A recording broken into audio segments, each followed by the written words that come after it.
taking positions to own the libs has become more important than taking positions which are intellectually coherent at all times. And I think I see it every day. That I don't think but John, there may be a reason. You might not be happy with it, but there may be a reason for that, because reality has a well-known liberal bias. Yeah. Well, that's a trouble. This is Here's How, Ireland's political, social and current affairs podcast, presented by William Campbell. Thank you for downloading episode 130 for the 6th of January 2022. There is no doubt about the extent of the housing problem in Ireland. Certainly not if you've been listening to this podcast. I've been banging on about it for longer than probably longer than you care for. And if you've been listening, you'll know that I'm a skeptic about some of the more creative, more interventionist suggestions that are supposedly targeted at easing the crisis. There are two reasons why I don't trust them.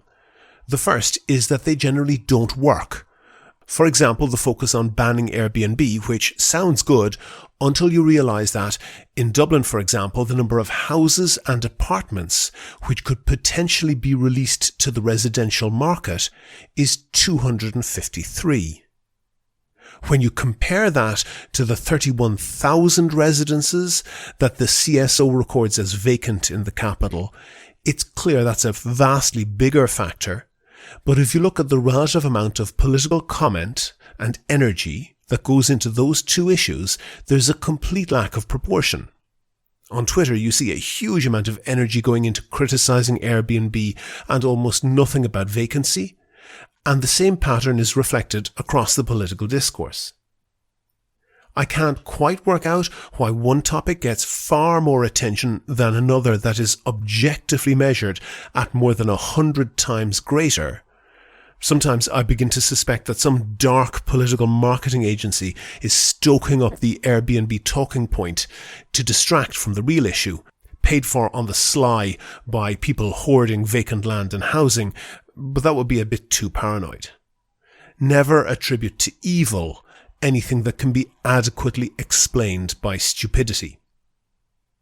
That said, it takes an awful lot of stupidity to explain an article in the Irish Times from before Christmas, which was headlined, "Central Bank to Consider Step Brake from Mortgage Rules."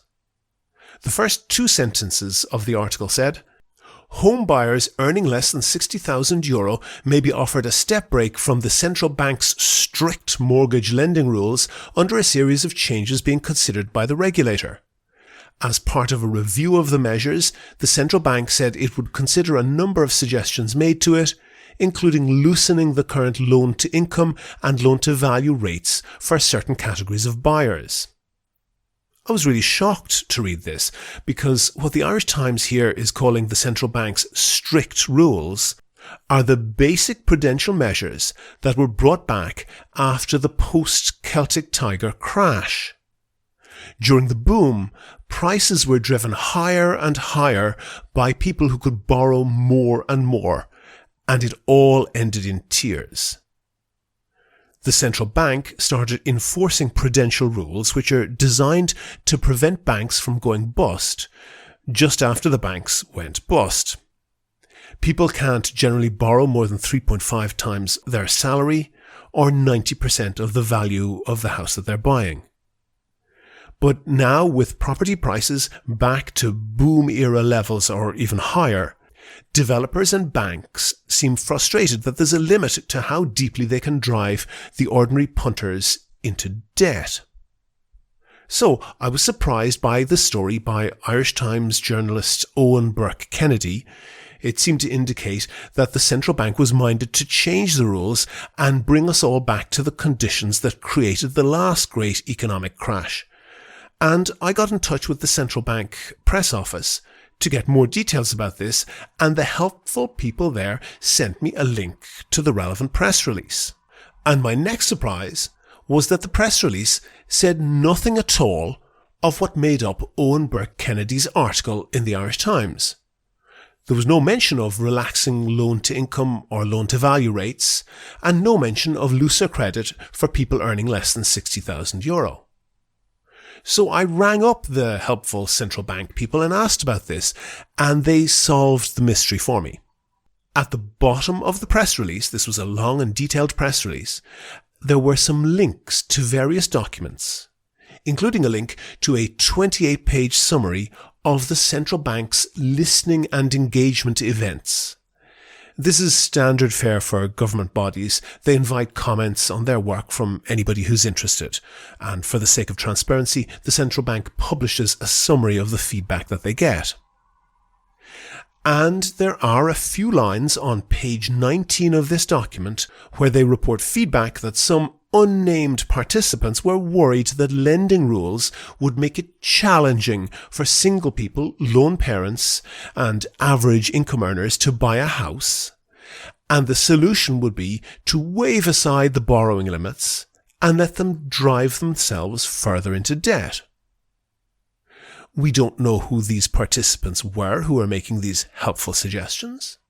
And we don't know if those participants had any concern for the welfare of the hard-pressed millionaire bankers and developers into whose pockets all that extra borrowed money would go. We also don't know why Owen Burke Kennedy chose to take a random anonymous comment 19 pages into an obscure 28-page document and make it into the first sentence of his Irish Times article saying, home buyers earning less than $60,000 a year may be offered a step break from the central bank's strict lending rules under a series of changes being considered by the regulator, as though this was a policy change being actively considered by the central bank. And we don't know if some banking PR consultant obligingly drew Owen Burke Kennedy's attention to this line and helpfully suggested that he make it the lead in a story that he was writing. We don't even know whether the Irish Times' dependence for its survival on property advertising flickered across Owen Burke Kennedy's mind when he wrote the article. What we do know for sure, and we know it from bitter experience, is that pumping even more money from whatever source into Ireland's already overinflated property market is not the way to solve Ireland's housing crisis. Sadly, the answer to Ireland's housing crisis is boring and simple and unpopular. We need to build high-quality, high-density housing in the right places and shift a portion of our tax base away from income and onto property to penalise vacancy, hoarding and dereliction. And, sadly, almost all of our political parties are against that because that would upset vested interests. And, sadly, the public support them on this, because it's always easier to campaign against a new tax than it is to explain why it would benefit people.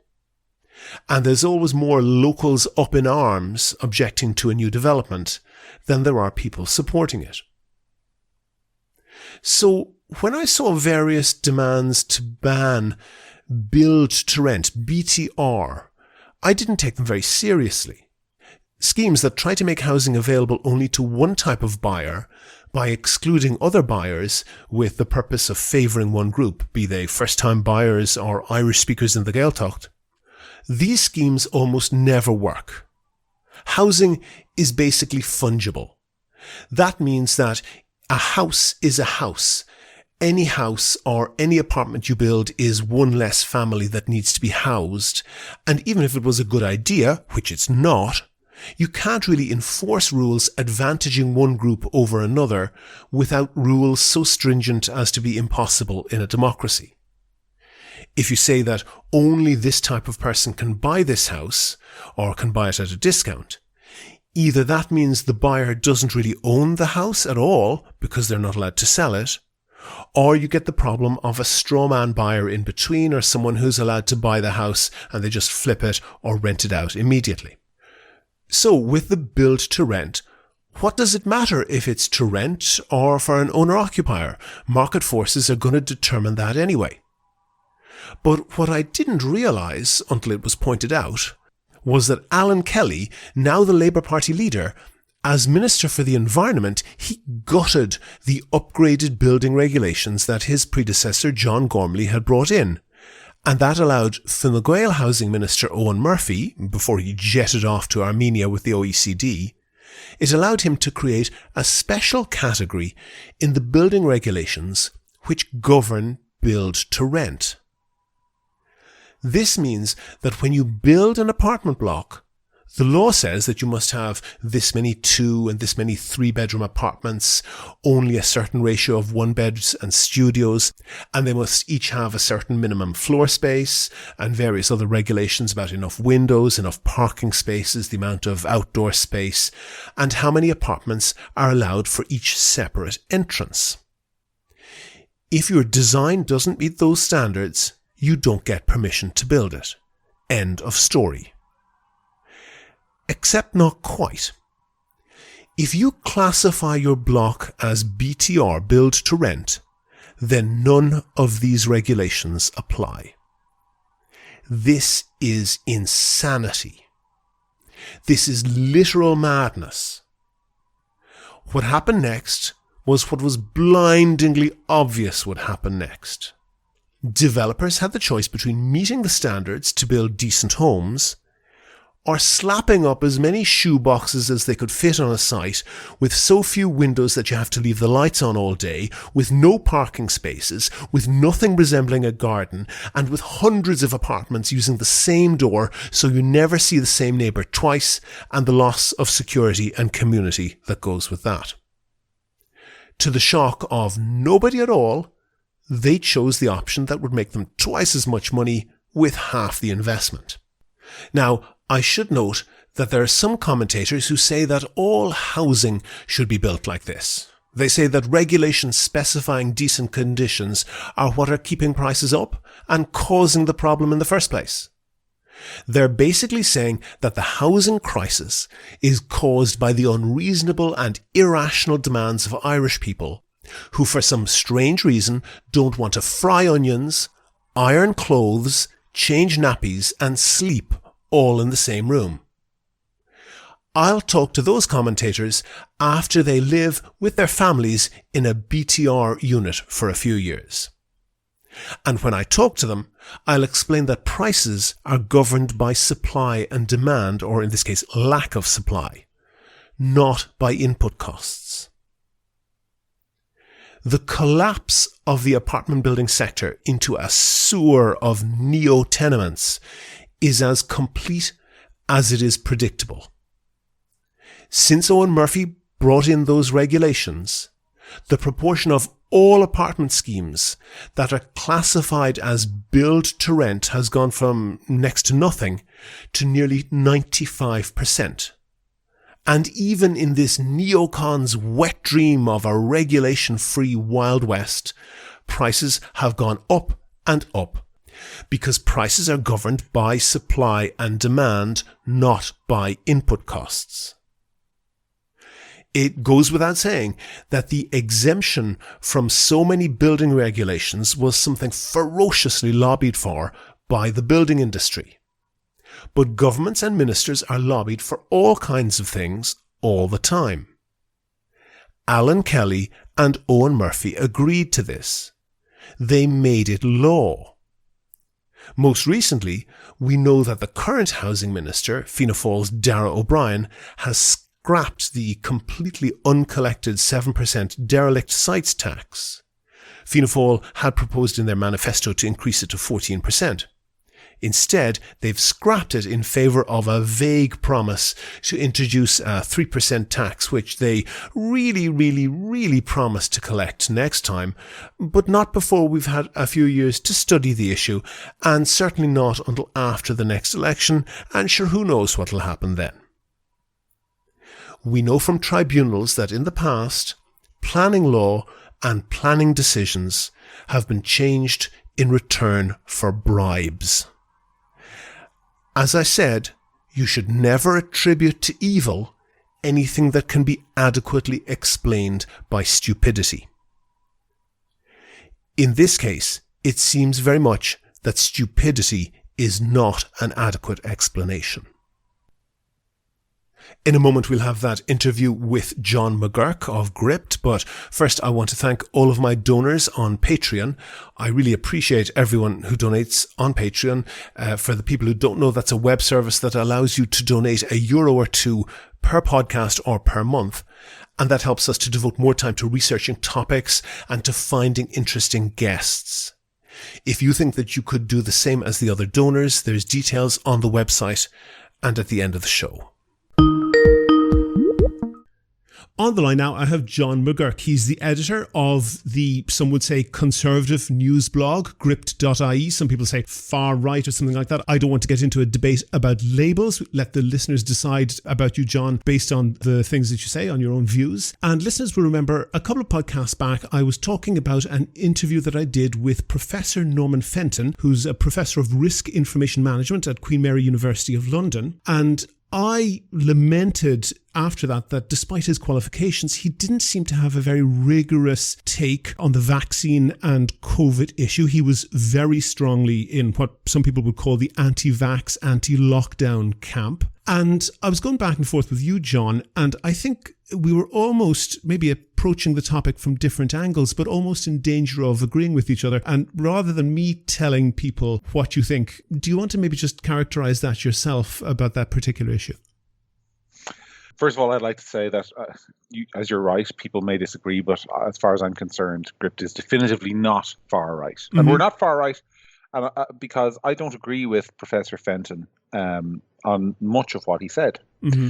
For example, I have taken 3 vaccines myself. Took my third dose of Moderna just in the last week, since when we've been talking.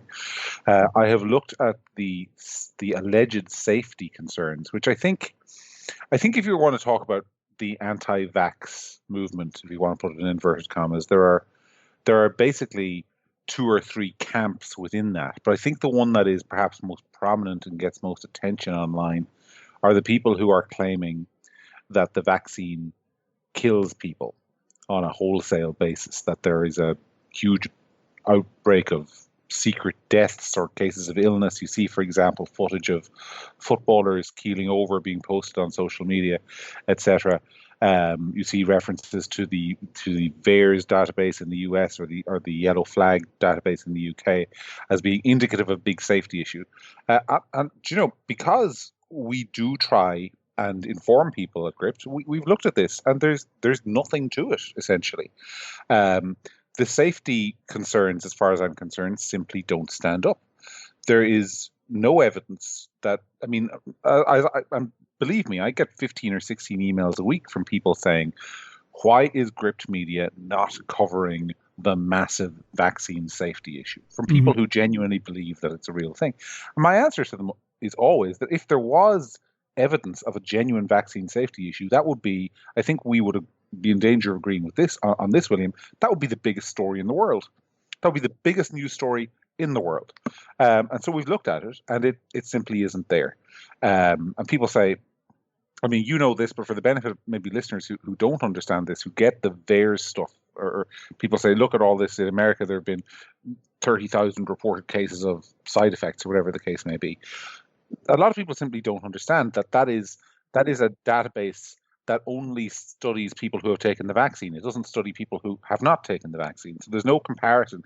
If you say there have been 30,000 people who've had strokes after they've taken, say, a Pfizer vaccine, that's useless data unless you can say, here are 30,000 people who didn't take a Pfizer vaccine, and here's how many strokes that they had, because people have strokes all the time. So I think that's my major point of departure. I find it extraordinary that there have been so many of these doctors and medics, etc., who have come out and made safety claims, who are, when you push them on it, not able really to provide any hard evidence to stand up their claims. So I think that's my major point of departure with the gentleman. Okay. And one thing, it was my own observation, and you can tell me whether you agree with it or not, that there is a difficulty or an inability to separate two separate issues. And one is scientific truth, essentially what we can know by studying the science. And the separate issue is the moral or political decision as to what to do based on that knowledge. And it seems to me that there's a whole load of people out there who disagree with the political or moral decision and say that on the basis of that, I disagree with the science. And you said that there's 2 or 3 different camps of people. It seems more to me like a spectrum, and there have been people, you may, I'm sure, have seen these as well, who are literally saying that this vaccine changes your DNA so that God won't be able to recognize you when you die, and therefore you won't be able to go to heaven. So it's that insane, all the way through to just poor understandings of statistics of the sort of thing that you've described. I'm not sure that there's any clean, hard break anywhere in that spectrum. Do you observe that? I think it's fair to say there may not be a clean, hard break across the spectrum, but I also think it's kind of unfair and slightly ridiculous, William, to put somebody who's in, on one end of that spectrum in the same camp as somebody who's on the very other end of it. They're 2 very different people with 2 very different views of the world, in my experience. So, for example, I would be somebody who I don't think you and I would agree on vaccines overall. In that, for example, maybe if I'm misrepresenting your views in what I say here, try me. Yeah. But for example, I find the case for vaccine passports or vaccine papers, whatever you want to call them, the app on your phone which you show to a bar, I find that to be completely based in no science whatever, and absurd, and a restriction on people's liberties and freedoms, not only of the person who's being asked for a document, but the person who has to do the asking. I mean, if there is scientific evidence anywhere in the world that shows that vaccine passports either reduce the spread of COVID or materially impact vaccination rates, which is the secondary justification for them, I would love to see it, because I have looked for it and it doesn't appear to exist. And yet, oftentimes, if you take that position, there are those who will say that you are an anti-vaxxer. I'm not an anti-vaxxer. I'm pro-liberty. I don't think. I think throughout the history of Western society. Now, when you say that history of Western society is a loaded term, because obviously vaccines are relatively new in the last 100 years, but by and large, it has been, as Western society has evolved, it has been our practice that you do not compel somebody to take a medication, whether it be a medication or a vaccination, that you have the right to refuse treatment. Now, I acknowledge that if 50% of people refuse to take a vaccine for whatever reason, that has social and societal consequences. And there's always a discussion about how you balance the right of the individual versus the right of the collective and so on. But by and large, that has been I think we would agree, that has been the view in Western society, that you do not compel people to take a medication.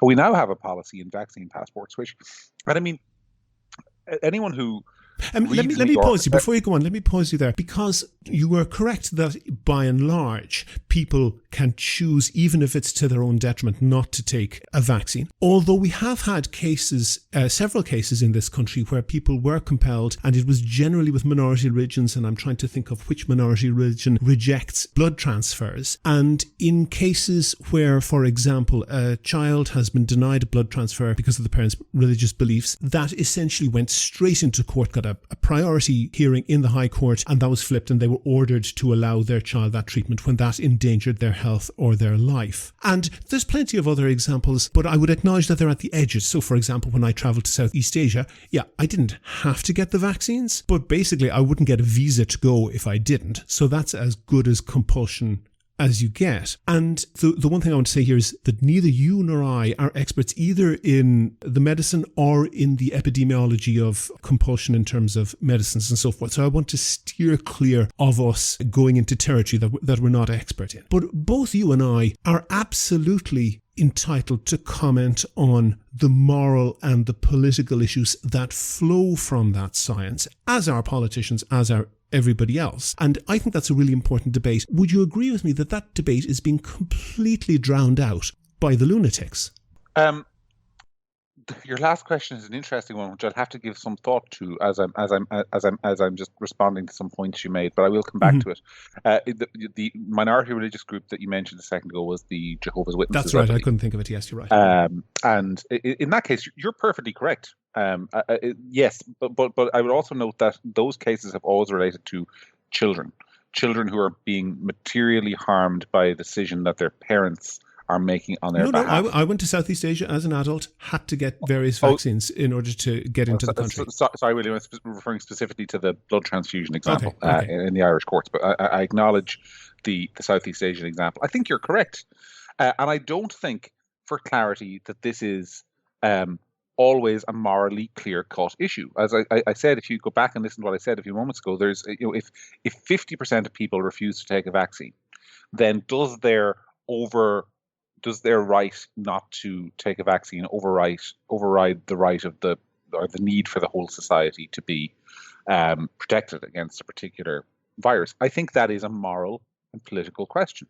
I come down on one side of it, which is that when you are, as we are, 95% vaccinated or whatever, the case for targeting that 5% and saying you have to show papers if you want to go and eat in a restaurant, I think that needs to be a clear-cut scientific case that says here is the scientific evidence backing up this decision, and that scientific evidence doesn't exist.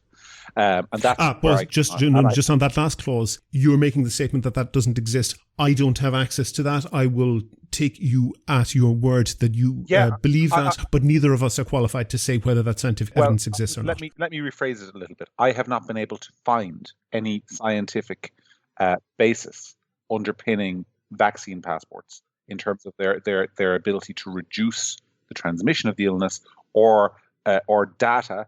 I mean, I think data is not always science, but it's certainly something that you can use to support a position. I've not been able to find any data anywhere in the Western world showing vaccine passports definitively lead to an uptake in vaccine take-up either. So that's my position. I'm not saying there is no science. I'm saying I have looked for it and I haven't been able to find it. Pause with that for a second. The style of vaccine passports that we have now, flashing your phone or whatever, is very, very new. It is a pretty common anti-vaxxer canard to say, for example, they will raise the threat that children getting a vaccine or whatever it is they don't like on the particular day, nobody can prove that this won't make them infertile in the future. And of course, nobody can prove that because we can't see the future. We have no evidence of that, but they will stir this pot. And it is necessarily not the case that there doesn't exist any long-term date on this, because this just hasn't existed in the long term. And misrepresenting the fact that we can't see the future as to say that is a scientific conclusion, that's not valid, is it? No, it's not. And this is one of those areas where we agree. I think there is a reasonable case for some people not to take a vaccine, and I'll explain why in a second. But I think it has to be a reasonable case. So I have written about this repeatedly. I mean, my own decision to take a vaccine was not necessarily because I am my core an individualist, which is not the same thing as being selfish, I don't think. But I look at things primarily from my own individual perspective. And so why did I take a vaccine? I took a vaccine, William, because I'm 38 years old, overweight, with type 2 diabetes. Now, COVID is not a lethal risk to me, but it's not a small risk either. I mean, I know people have had pneumonia. I know how terrible pneumonia is. I wanted to avoid that. So for me, taking a vaccine which reduced my risk at the time, I was told, by 90% of contracting it and more than 90% of ending up in hospital or dying, that just seemed to me like a logical decision. Okay, now, that's fair enough. There's a second clause to that. I'll make it very quickly, which is that if somebody is 20 years old, very fit, very healthy, and they're looking at it and they say, well, the risk of COVID to me, of my age group of 20-year-olds, I think there's been like one death of a 20-year-old in Ireland and maybe 4 or 5. And I'm not sure of those figures, but it's been very low in the UK and Ireland. And they said, actually, this is a relatively new vaccine. I'm not entirely sure yet how safe it is for somebody. I want to wait for a year or two and see the longer term data. I think that's not an unreasonable decision for a person to make at an individual level. Where I get off the boat with people who are vaccine skeptics is where they start saying this stuff is going to make you infertile, or this is going to kill you, or this stuff was generated by Bill Gates to do whatever Bill Gates wants to do. There is no evidence for that. But I do think it is possible to make a rational decision not to get vaccinated in some circumstances. Oh, okay. Pause with that. Pause. We've got that thought. But take then this idea. And we've recently seen the Omicron variant racing through this country and several others. It is notable that appears to have developed in Africa, where there are very low COVID vaccination rates, but also there's a very, very young population. So you have quite high rates, it would appear, to the extent that we know any of this information from Africa. It would appear that there are relatively high infection rates, but relatively low death rates because the population structure is so old. And the fact is that what has happened with Omicron is called viral escape. That's to say, yeah, those people are not likely to suffer very significant ill effects in terms of death. There does seem to be an issue perhaps with long COVID, but that is health threatening but not life threatening. But the real threat is they are essentially providing a petri dish in which that virus can evolve, and necessarily that evolution will make it something more infectious. And if we have large swathes of the population in this country or Africa or in the United States in particular who are unvaccinated, they are a very significant risk to the health of the rest of the country, aren't they? I would agree with you if the COVID vaccine that we have all been taking was sterilizing. That is to say that it prevented transmission efficiently. But the reason it does that well, hold on a second. This is where we are both in danger of getting into the science.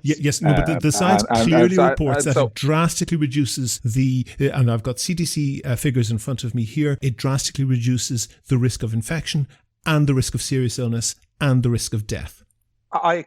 First of all, I accept that it reduces. I don't know whether I would go so far as to say drastically. I think drastically is an adjective that is applied, and it's a very good sounding adjective.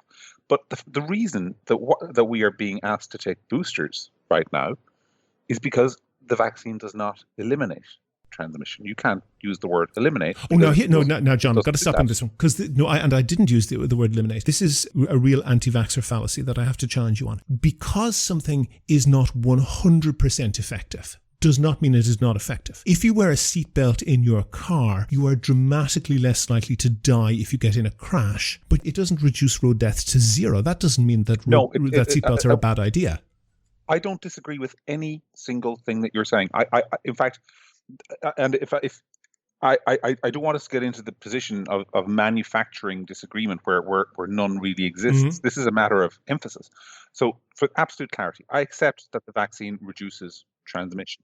But I think it is also incumbent on those who are talking about this to acknowledge the fact, the scientifically accepted fact that the immunity provided by these vaccines wanes over time, and it seems to wane. I'm using the word "seems" here again because I don't want to make scientific claims. Yeah, which is exactly the same. Exactly the same as, for example, the tetanus shot that I've had at various times in my life. So you're recommended to have this once every 10 years, and there's various other vaccines, the effect of which wane. That's correct. But there's a difference. I do think there is a difference between a tetanus shot, which you take about once every 10 years, or a flu vaccine, which I take once every year, even though the flu vaccine is obviously a slightly different concoction of the flu vaccine every year to make up for the most recent strain. Evolutionary drift, And in this case, I mean, if I take a tetanus vaccine, I know when I'm taking that vaccine that I will have to take it again in 10 years.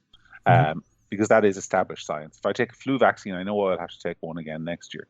But the COVID vaccines, we are in a kind of unusual and unique position where you take your first two doses. So I had my first dose in, I think from memory, either April or May of last year. I then had a second dose 6 weeks later. At the time I took those two doses, the science was, that's it, you are now vaccinated.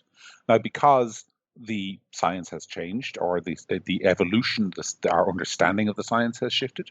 I now was offered a booster just last week, which I took. The reason evidence changes, scientists change their opinion. I agree. But the point I would make is that often in the course of this pandemic, what has been presented as almost scientifically certain, either by scientists or politicians, more I would say politicians than scientists, has later transpired not in fact to be scientifically certain. So we're now at a position where I've taken 3, and the government announced literally the day after I had taken my 3rd that people in my category, i.e. those who were at elevated risk of COVID due to an underlying condition, would be recommended to take a 4th. Now, I've been following this story, COVID, incredibly closely from the beginning. And so I have to say I was taken a little bit by surprise by that, because, I mean, I have not seen any clinical trials of a 4th dose. I've seen clinical trials of a 3rd dose, but I haven't seen any clinical trials of a 4th dose. Yeah, but what you're saying, John, is that often politicians are bad at the science, but that doesn't mean that the science is wrong. It just means that the politicians are perhaps being debated badly, which comes back to the point that I was making, that any intelligent criticism is being drowned out by the crazy. It is not only politicians, though. We have had, and I don't like getting into the business of naming individuals here, so I won't. But we had one very prominent scientist in Ireland. Now, he's not a member of NEFIT or anything, but he's very prominent. He's regularly on the radio. Say in February of this year that the vaccine was, that once you were vaccinated, that was it.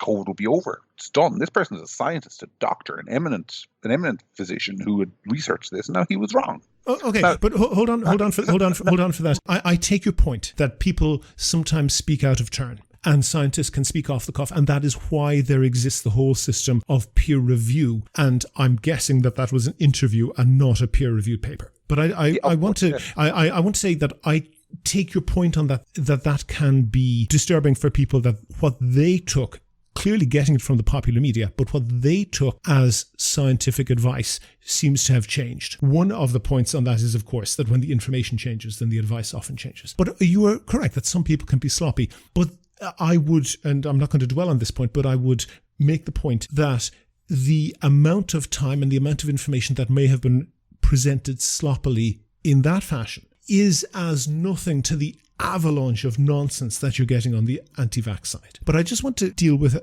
a different point. And people will be aware that Fox News in particular is cranking up their base audience with every crackpot conspiracy theory in terms of the vaccine, but in particular in terms of vaccine mandates. And it is notable that in order to get in the building of Fox News in New York, regardless of whether you are a journalist, I'll use that word, in Fox News or a guest or whatever, in order to get into that building, you have to prove that you are vaccinated and be tested on the spot as you're walking in. So they have a vastly more severe vaccine and testing compulsory regime than anything that has been suggested, for example, for healthcare workers, police workers, other frontline workers. And having gone through that, having had their vaccines checked and having been tested on the spot for COVID, they then go in and make a program and say that, for example, people working in nursing homes who are refusing to be vaccinated at all are the victims of apartheid. They are showing images very sympathetically of people making up mock yellow Jewish stars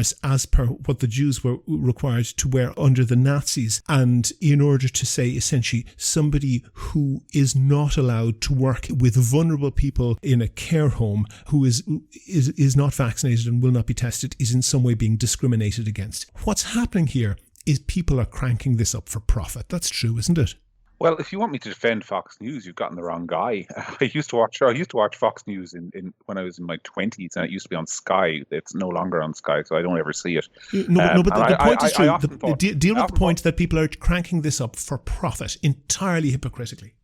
I couldn't agree with that more. In that, I mean, recently, in the last 6 weeks, I can't put a date on it, but recently I got about 30 or 40 people emailing me a story by, I said I wouldn't name people, but in this instance, I don't think you'll object to me naming the individual, a story by a former New York Times journalist by the name of Alex Berenson, who has a Substack for which I believe he gets people to pay money and subscribe. And he had sent a study, he'd sent around this thing which purported to reveal that people who had taken the vaccine in the UK were dying at 3 times the rate of people who hadn't taken the vaccine. Mm-hmm. And done a huge report on it. And the last line of his report was, I cannot see any other possible explanation other than that this increase in deaths is a result of the vaccine.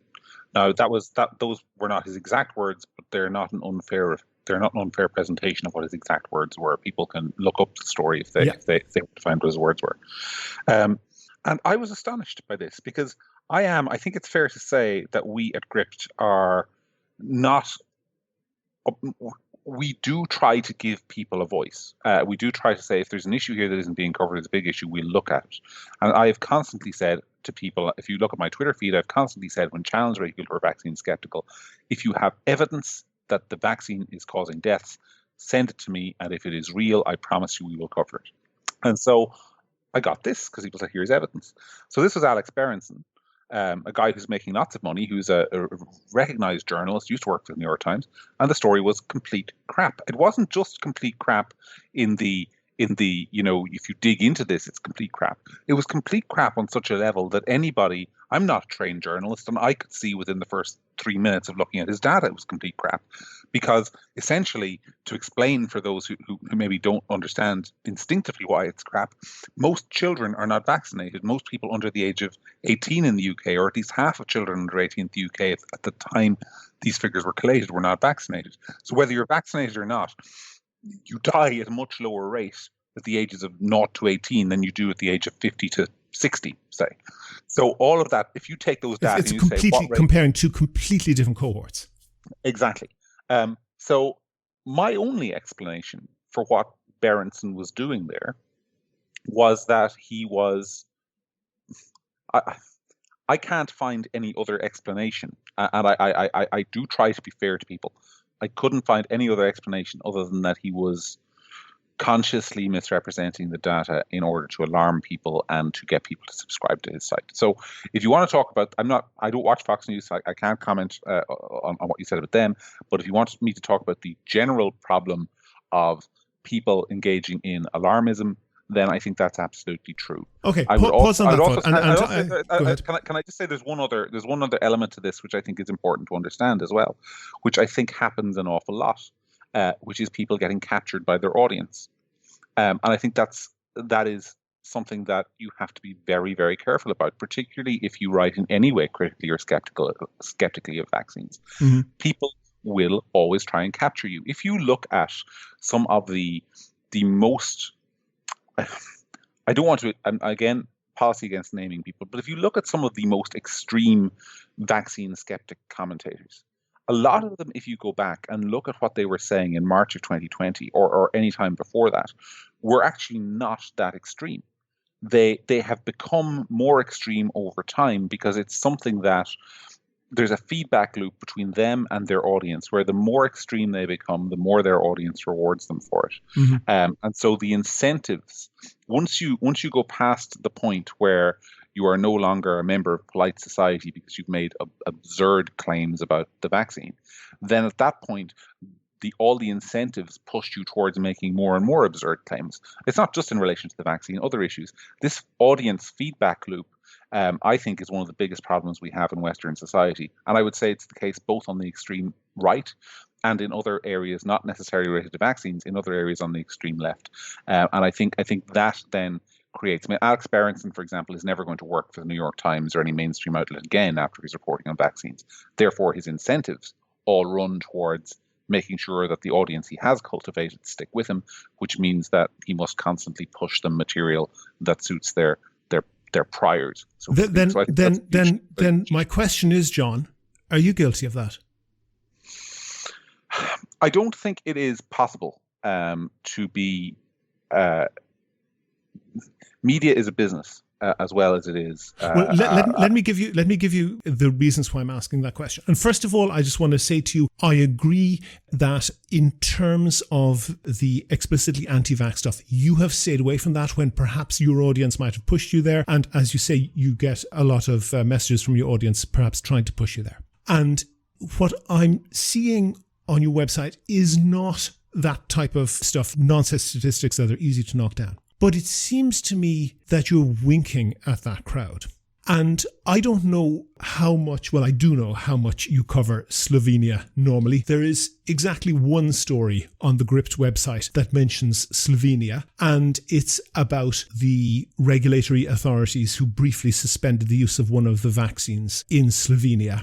You don't normally do an awful lot of stuff on Matthew McConaughey's views, but you do report him saying that he's opposed to vaccine mandates for children. You don't report much on Taiwan. You have reported on the China-Taiwan issue and various MEPs commenting on that, but internal affairs in Taiwan you don't normally do. But the one story you have internally about Taiwan is about them suspending, again briefly, the use of one particular vaccine for children. These are the type of things that are shared ferociously within anti-vax groups.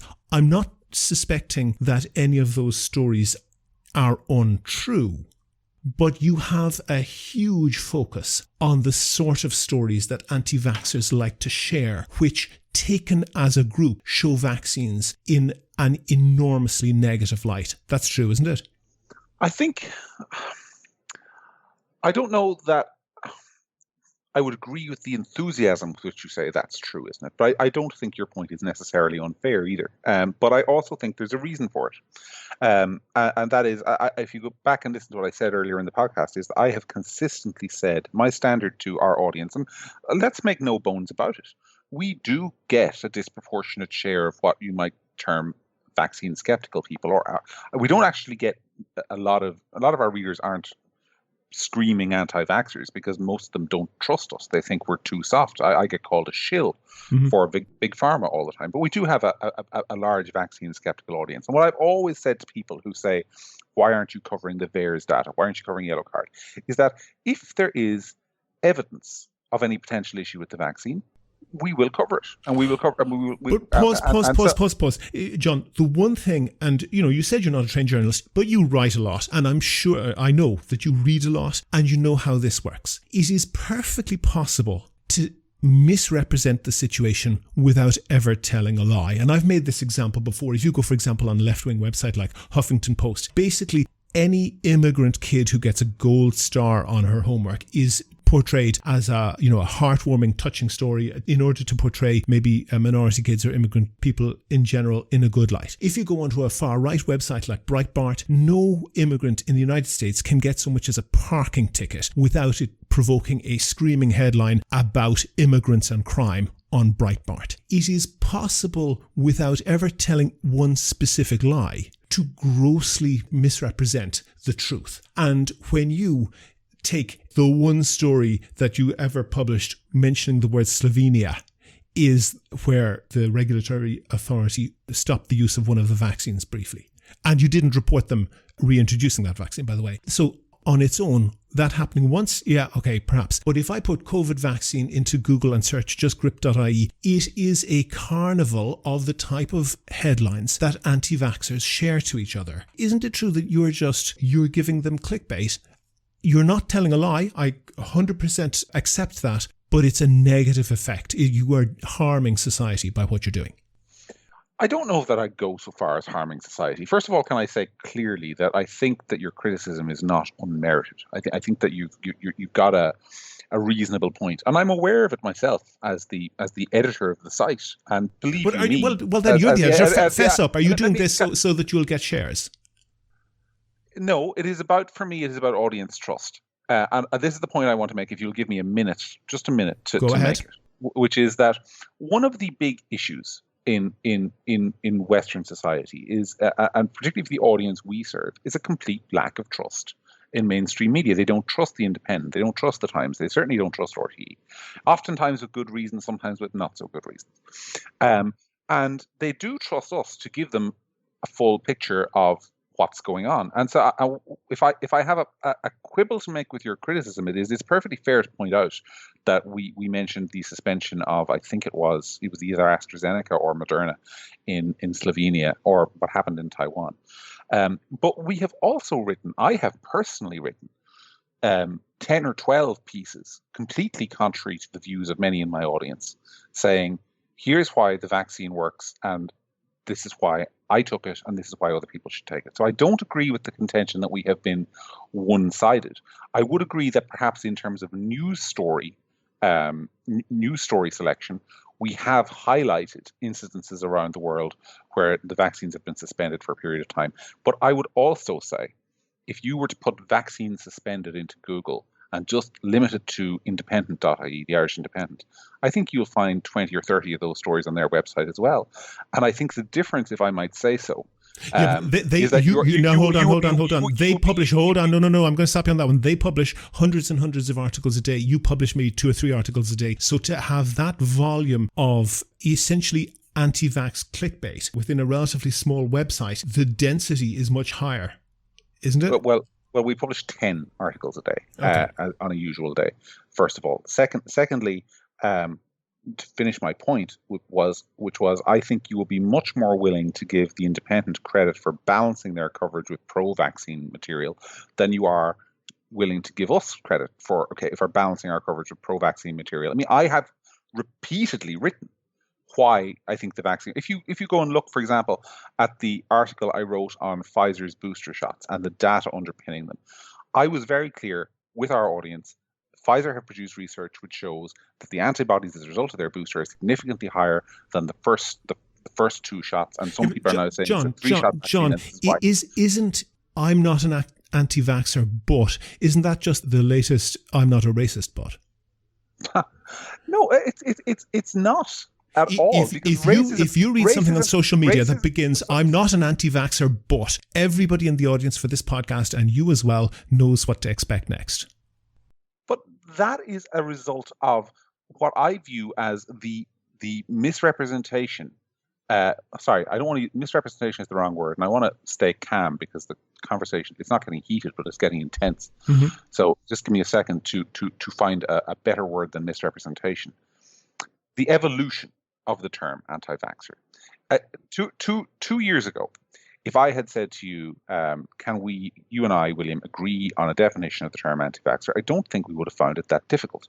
I think we would have said it is somebody who consistently refuses to take vaccines and often makes dishonest claims about the vaccines themselves and is, for some reason, ideologically opposed to vaccines. So you got New Age people. We all know who we're talking about. Yeah.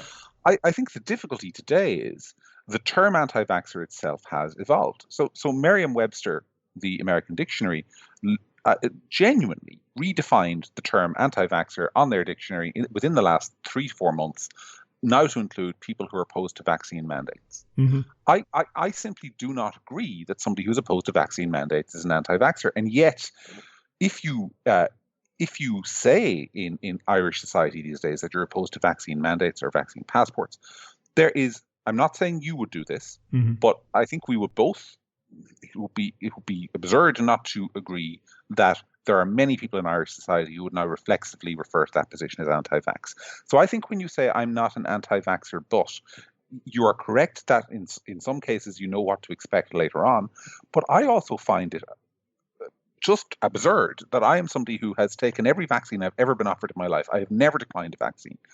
And yet, just in the last couple of days, and certainly over the last 6 months, people have misrepresented me as somebody who's anti-vax.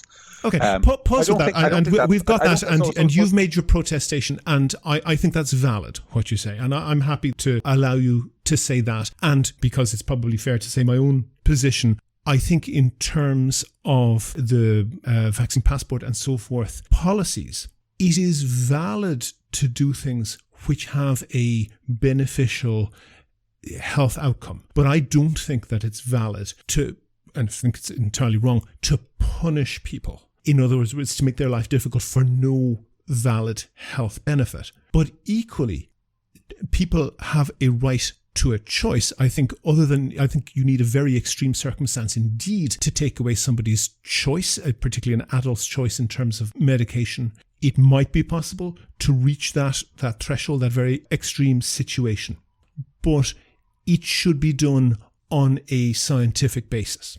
And the one last point I want to deal with is that, as you mentioned, the anti-vax movement was previously, I won't say the left, but sort of green liberal associations. That seems to have melted away. In recent years, anti-vax sentiment seems to have, and really just since COVID, to have been very, very tightly associated with the far right. It is the case, isn't it, that people who never gave a second thought to it are now seeing a way to exploit this politically? I think, for me, the story here is one of, I often say that we live in a world which is now condemned to an endless culture war. Mm-hmm. And we seem to, for me, the vaccine thing is just the latest front in an endless, and we might be on opposite ends of it, William, but I think we would hopefully both agree, stupid culture war. Yeah. So for me, the fascinating thing is if you look at the US, and I know people talk about the US probably too much, but that's because they do so much polling and provide so much data that they're an easy to reach, for example. If you look at how the vaccine story flipped in the US in the aftermath of the 2020 election, and this is something that is observable and factual, that in the run-up to that 2020 election, if you look at the debates, the then president, Mr. Trump, was going into the debates bragging about how he had pushed forward vaccine development and how he was putting pressure on the FDA to approve the vaccine ASAP and get it out the door. I don't think he was necessarily right to put pressure on the FDA, by the way, but he was doing that. But he was saying he was putting pressure on the FDA. He was saying he was doing that. He was making that claim, whether he was or he wasn't. Though it would have been in his political interest. I think it was widely agreed at the time it was in his political interest to get a vaccine out the door before the election. And there was a large number, not everybody, but a large number of people on the left saying, this is reckless, we need to wait, the vaccines have to be tested fully, etc., etc. There are any number of tweets, if you go back into the archive, from people on the left of American politics saying, I wouldn't take this rushed Trump vaccine. Mm-hmm. And that's the term they used. And then after the election, Biden comes into office, and it flips. And I think one of the stories about I said yesterday to a mutual on Twitter that a big part of the anti-vax thing is what I call MAGA mindset, which is a purely, it's not really. You mean Make America Great Again, the Donald Trump slogan? Yeah. That movement's mindset. It's not really about the vaccine. It's for many people about Biden wants me to do this, therefore I won't do it. Screw Biden. And you do see that with some. Are you sure about that? Because there was an incident where, on the one occasion at one of his audiences, at one of these mass rallies that he does, that Donald Trump attempted to recommend to the audience that they should get vaccinated, and he got booed, and you could see in the moment that he was flipping, and he started undermining his own message and doing this thing that he does. I don't know. It's a lot of people say, maybe I'm wrong, maybe I'm not. And he's done this particularly when he tells lies that he's been caught on. So I agree with you. So I agree with you on that. But there's something else going on there too, isn't there? Well, one of the reasons, if you understand why he did that, was that when he'd been doing that, he was losing the room. Same spiel in the run-up to the 2020 election. We're going to have a vaccine. It's going to be great. Yeah. People were cheering him. Yeah. They were saying, "Oh, well done, Donald, with a vaccine, brilliant." So I'm not saying this is the only explanation. By the way, there are other explanations. We've covered many of them in this conversation. But I think there's a big element of culture war nonsense in all of this, which is the idea that. One of the things as somebody who is on the right and would like to see a healthy right, a much healthier right than we have in Ireland and in the UK and in the US, is that the right in particular, for my money, has become overly infected by this culture war nonsense, whereby taking positions to own the libs has become more important than taking positions which are intellectually coherent at all times. And I think I see it every day, that I don't think but John, there may be a reason. You might not be happy with it, but there may be a reason for that, because reality has a well-known liberal bias. Yeah. Well, that's the point is that that's a trope with which you talk about using scientific statements and sticking to the science. I think we can agree that is a trope and not a scientific statement. No, there are many right-wing positions that just don't stand up to the science. There are many, many left-wing positions which just don't stand up to science either. And we don't have enough time to get into them, but I would hope you recognise that to be the case. But I don't think it's true that reality has a liberal bias. I do think it is true that we live in an era of hyper-polarization and hyper-partisanship.